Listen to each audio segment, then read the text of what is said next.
Hello student, मैं अशोक मौर्य एजी academy पर all competitive exam के विद्यार्थियों का स्वागत है। आज हम लोग जीव विज्ञान के पार्ट 3 कोशिकांग, केंद्रक, DNA, RNA and cell division पर डिस्कस करेंगे।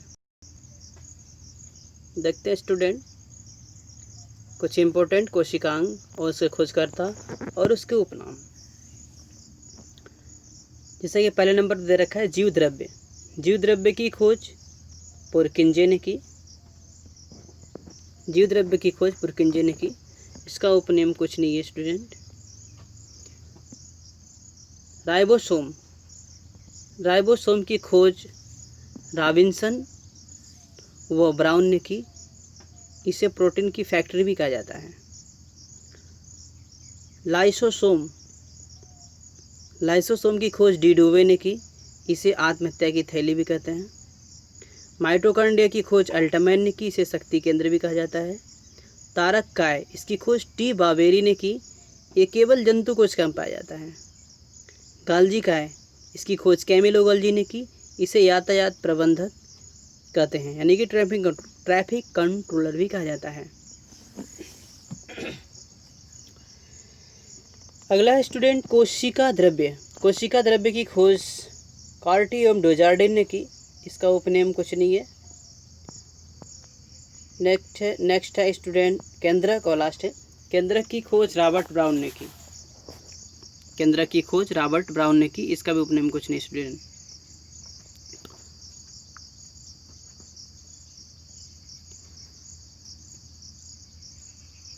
हम पिछली वीडियो में ये बता चुके हैं कि प्रोकैरियोटिक और यूकैरियोटिक की बेसिक डिफरेंस क्या होता है।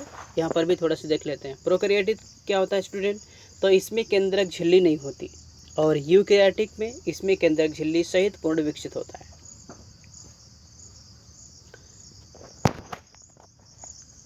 केंद्रक देखते हैं स्टूडेंट। केंद्रक न्यूक्लियस, यह कोशिका का सबसे प्रमुख और बड़ा अंग होता है। केंद्रक द्रव्य में धागे नुमा पदार्थ जाल के रूप में बिखरा पड़ा रहता है। इसे क्रोमैटिन कहते हैं। क्रोमैटिन डीएनए प्लस प्रोटीन के बने होते हैं। क्रोमैटिन ही सिकुड़ने के बाद गुणसूत्र यानी कि क्रोमोसोम कहलाते हैं। गुणसूत्रों में छोटे छोटे कण होते हैं, जीन कहते हैं, जो एक पीढ़ी से दूसरी पीढ़ी में हस्तांतरित होते हैं और हमारे आनुवंशिक गुणों के लिए उत्तरदायी हैं। इसलिए ही गुणसूत्रों की वंशागति को वाहक कहलाता है। केंद्रक द्रव्य में क्रोमैटिन के अलावा केंद्रिका यानी कि न्यूक्लियोलस, यहाँ पर स्टूडेंट ये न्यूक्लियोलस है, न्यूक्लियोलस होना चाहिए, कुछ मिसप्रिंट है।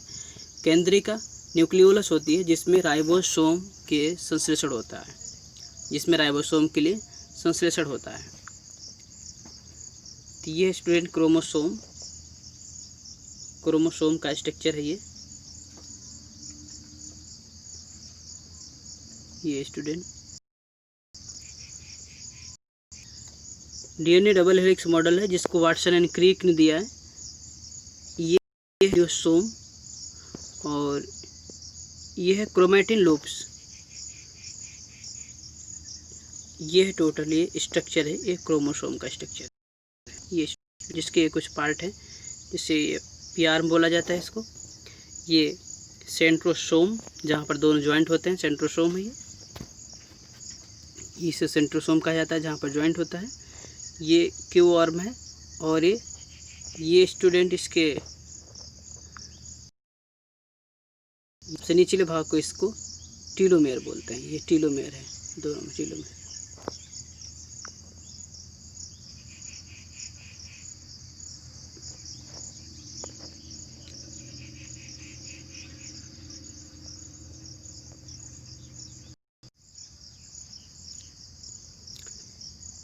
अब देखते हैं स्टूडेंट कुछ जीव जाति और उसमें पाए जाने वाले गुणसूत्रों की संख्या।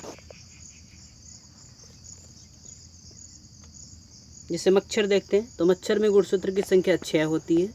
घरेलू मक्खी में 12, मटर में 14, प्याज में 16, मक्का में 20, टमाटर में 24, मेढक में 26, नींबू में 18 या 36, बिल्ली में 38, चूहा में 40, गेहूं में 42, मनुष्य में 46, आलू में 48, तंबाकू में 48, घोड़ा में 64, कुत्ता में 78, कबूतर में 80। ये कुछ इम्पोर्टेंट जीव जाति और उसके क्रोमोसोम की संख्या आपके एग्ज़ाम को ध्यान में रखते हुए स्टूडेंट देखते हैं कि डीएनए और आरएनए में बेसिक डिफरेंस क्या होता है। तो जैसे कि डीएनए का फुल फॉर्म है डीऑक्सीराइबोन्यूक्लिक एसिड और आरएनए का फुल फॉर्म है राइबोन्यूक्लिक एसिड। डीएनए का full form deoxyribonucleic acid, RNA का full form ribonucleic acid. DNA का फर्स्ट पॉइंट देखते हैं कि डीएनए सर्वाधिक मात्रा में केंद्रक में और कुछ माइटोकॉन्ड्रिया में होता है। डीएनए सर्वाधिक मात्रा में केंद्रक में पाया जाता है और कुछ मात्रा में माइटोकॉन्ड्रिया में भी पाया जाता है। आरएनए क्या होता है कि आरएनए यह डीएनए से बनता है। आरएनए जो होता है वो डीएनए से ही बनता है। और एक स्पेशल पॉइंट है इसका कि डीएनए से आरएनए तथा प्रोटीन बनने की अंतिम क्रिया को ट्रांसलेशन कहते हैं। डीएनए में 4 प्रकार के क्षार होते हैं, adenine, cytosine, guanine, thymine. RNA में भी 4 प्रकार के क्षार पाए जाते हैं, adenine, cytosine, guanine, uracil. Student ये ध्यान रखना है कि डीएनए और आरएनए में बेसिक डिफरेंस क्या है। इनके क्षार को अगर देखा जाए तो क्षार के बेस पर इसमें बेसिक जो डिफरेंस है, मुख्य डिफरेंस जो है वो है 4 नंबर पर। डीएनए में 4 नंबर पर है थाइमिन, जबकि आरएनए में 4 नंबर पर है यूरेसिल। यही अंतर स्टूडेंट, ये याद रखना है आपको। ये आपको एग्जाम में ये पूछ लेगा कि निम्न में से डीएनए में नहीं पाया जाता है, तो वहाँ पर यूरेसिल दे देगा, तो आपको सही जवाब यूरेसिल हो जाएगा। और अगला दे सकता है कि निम्न में से आरएनए में कौन नहीं पाया जाता है, कौन सा बेस है, तो वहाँ पर थाइमिन आपका सही जवाब होगा। नेक्स्ट है स्टूडेंट कि नोट है कुछ। डीएनए की खोज वाटसन एंड क्रिक ने की, इसे द्विकुंडलिता संरचना कहते हैं।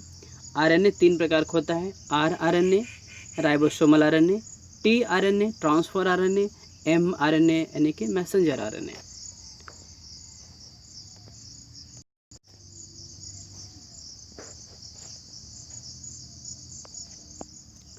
स्टूडेंट अब आपकी स्क्रीन पर डीएनए और आरएनए के स्ट्रक्चर हैं। जैसा कि आप देख रहे हो, डीएनए के जो बेस हैं यानी कि जो क्षार हैं, एडेनिन का स्ट्रक्चर है, गुआनिन का स्ट्रक्चर है, साइटोसिन का है और थाइमिन का है। उसी तरह से आरएनए के स्ट्रक्चर में है, उसी तरह से आरएनए के स्ट्रक्चर में स्टूडेंट एडेनिन है, गुआनिन है, साइटोसिन है और यूरेसिल है।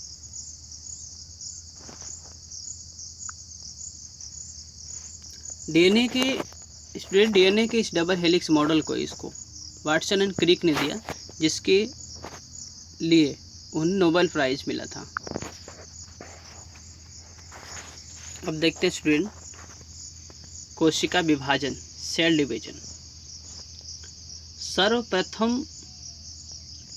सर्वप्रथम कोशिका विभाजन को फ्लेमिंग और विर्चाउ ने 1855 ईस्वी में देखा। कोशिका विभाजन के कारण नई कोशिकाएं बनती हैं। कोशिका विभाजन का गहन अध्ययन वेलर ने किया। कोशिका विभाजन के 3 प्रकार हैं, असूत्री विभाजन, समसूत्री विभाजन, अर्धसूत्री विभाजन।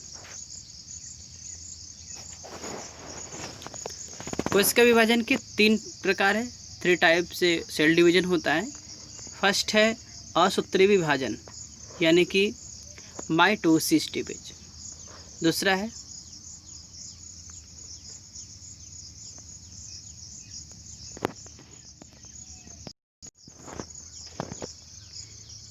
तो पहला स्टूडेंट असूत्री विभाजन यानी कि अमाइटोसिस विभाजन।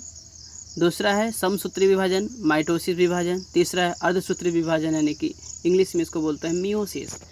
फर्स्ट असूत्री को अमाइटोसिस, सेकंड समसूत्री को माइटोसिस, थर्ड को मियोसिस। स्टूडेंट देखते हैं कि एक एक करके अब हम अमाइटोसिस डिवीजन यानी कि असूत्रीय विभाजन को देखते हैं। यह विभाजन अविकसित कोशिकाओं में होता है, जैसे जीवाणु, नीलहरित शैवाल, प्रोटोजोआ तथा ईस्ट में। इस विभाजन में विभाजित हुई कोशिकाओं के जनक कोशिका से गुण नहीं मिलते। नेक्स्ट है स्टूडेंट समसूत्री विभाजन यानी कि माइटोसिस डिवीजन। 1879 में फ्लेमिंग ने सर्वप्रथम इस विभाजन को देखा। 1882 में इसका नाम माइटोसिस दिया। इस विभाजन में जनक कोशिका पेरेंट सेल से बनी दोनों संतत कोशिकाओं यानी डॉटर सेल के गुणसूत्र के जनक के समान होती है। यह विभाजन सिर्फ कायिक कोशिका यानी सोमैटिक सेल में होता है। जो समसूत्री विभाजन है स्टूडेंट वो केवल और केवल कायिक कोशिका यानी सोमैटिक सेल में होता है। इसके जो है कि 5 चरण होते हैं। तो जो समसूत्री विभाजन होता है इसे 5 चरण में बांट सकते हैं हम। पहला है अंतरावस्था, दूसरी इसकी स्टेज है पूर्वावस्था, मध्यावस्था, पश्चावस्था और लास्ट है अंत्यावस्था। इम्पोर्टेंट क्वेश्चन बनता है कि इन जो इसकी 5 अवस्थाएं होती हैं इनमें सबसे छोटी अवस्था कौन सी होती है? तो सबसे छोटी जो है पश्चावस्था सबसे छोटी तथा सबसे बड़ी जो कि अंत्यावस्था होती है। स्टूडेंट लास्ट एंड थर्ड है कि अर्धसूत्री विभाजन मियोसिस डिवीजन। अर्धसूत्री विभाजन मियोसिस डिवीजन बीजमैन ने यह विभाजन सर्वप्रथम देखा। 1888 ईस्वी में स्टार्सबर्गर ने इसका विस्तृत अध्ययन किया। फार्मर और मुरे ने इसका नाम मियोसिस दिया। यह विभाजन जनक कोशिका में होता है। तो आपने इसके पहले जो समसूत्री विभाजन था वो आपने देखा कि वो सोमैटिक सेल में, दैहिक कोशिकाओं में यानी कायिक सेल में डिवीजन हो रहा था। और अर्धसूत्री विभाजन अभी जो थर्ड हम पढ़ रहे हैं तो इसमें क्या है कि अर्धसूत्री विभाजन यह विभाजन जनन कोशिकाओं में होता है। तो जो अर्धसूत्री विभाजन है यह जनन कोशिकाओं में होता है। और जो इसके पहले का जो समसूत्री विभाजन था वो दैहिक यानी कि सोमैटिक यानी कि कायिक कोशिकाओं में हो रहा था। नेक्स्ट, यह विभाजन 2 चरणों में होता है, अर्धसूत्री फर्स्ट और अर्धसूत्री सेकंड। अर्धसूत्री फर्स्ट देखते हैं स्टूडेंट। अर्धसूत्री फर्स्ट में भी 4 अवस्थाएं होती हैं। कौन कौन सी क्या क्या हैं? तो prophase first, metaphase first, anaphase first, telophase first. Note, इसमें सबसे लंबी जो अवस्था है वो प्रोफेज होती है। जो सबसे लंबी अवस्था है अर्धसूत्री फर्स्ट में वो क्या होती है? प्रोफेज होती है। अर्धसूत्री सेकंड में देखते हैं कि यह भी अर्धसूत्री सेकंड यह विभाजन में भी जनक कोशिका की 4 संतत कोशिकाओं में टूटकर जनक कोशिका के आधे गुणसूत्र लेते हैं। अर्धसूत्री सेकंड का इम्पोर्टेंट पॉइंट है क्या है स्टूडेंट कि यह विभाजन में भी जनक कोशिका की 4 संतति कोशिकाओं में टूटकर जनक कोशिका के आधे गुणसूत्र लेते हैं। इसके नोट है, अन्य सभी गुण इस विभाजन के समसूत्री विभाजन के समान होते हैं। तेरा बायोलॉजी के 3rd पार्ट का वीडियो स्टूडेंट आपको अच्छा लगा होगा। अपने दोस्तों को भी शेयर करें, कमेंट करें। नेक्स्ट वीडियो के साथ मिलते हैं। धन्यवाद स्टूडेंट।